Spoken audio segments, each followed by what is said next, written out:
মৃত্যুর পর রাজকীয় বিদায় হয়েছে বিশ্বের গুটি কয়েক মানুষের। এই তালিকায় রয়েছেন বিশ্বের বিভিন্ন দেশের রাজনৈতিক ব্যক্তিত্ব, বিশ্ববিখ্যাত ব্যক্তি কিংবা ধর্মীয় ব্যক্তিত্বের নাম, যাদের অন্তিম যাত্রায় সমবেত হয়েছে লাখো কোটি মানুষ।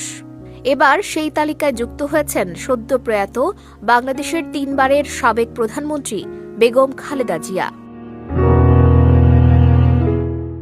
দক্ষিণ আফ্রিকার মহানায়ক নেলসন ম্যান্ডেলার শেষকৃত্য অনুষ্ঠান ছিল বিশ্ব ইতিহাসের অন্যতম বড় জমায়েত। বর্ণবাদী এই নেতাকে শেষ বিদায় জানাতে সমবেত হয়েছিলেন বিশ্বের প্রায় সব দেশের রাষ্ট্র ও সরকার প্রধান। বিশ্বের কোটি কোটি মানুষ ভার্চুয়ালি প্রত্যক্ষ করেছিলেন সেই অনুষ্ঠান। 1963 সালে জন এফ কেনেডির শেষকৃত্য অনুষ্ঠানে 20টির বেশি দেশের সরকার, রাষ্ট্রপ্রধান ও রাজারা সমবেত হয়েছিলেন। ছিলেন লাখো মানুষ।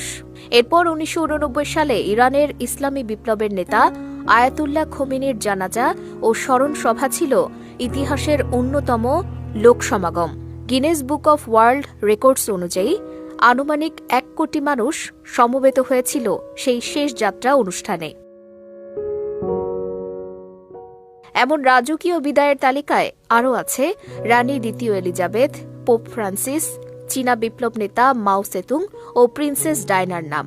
এবার এমন রাজকীয় বিদায়ের তালিকায় স্থান পেল বাংলাদেশের প্রথম নারী প্রধানমন্ত্রী ও বিএনপি চেয়ারপারসন বেগম খালেদা জিয়ার জানাজা।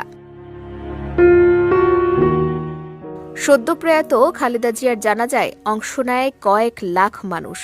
ধারণা করা হচ্ছে এটি দেশের ইতিহাসের অন্যতম বৃহত্তম জানাজা, যেখানে অংশ নিয়েছেন বিভিন্ন দেশের রাজনৈতিক কূটনীতিকরা।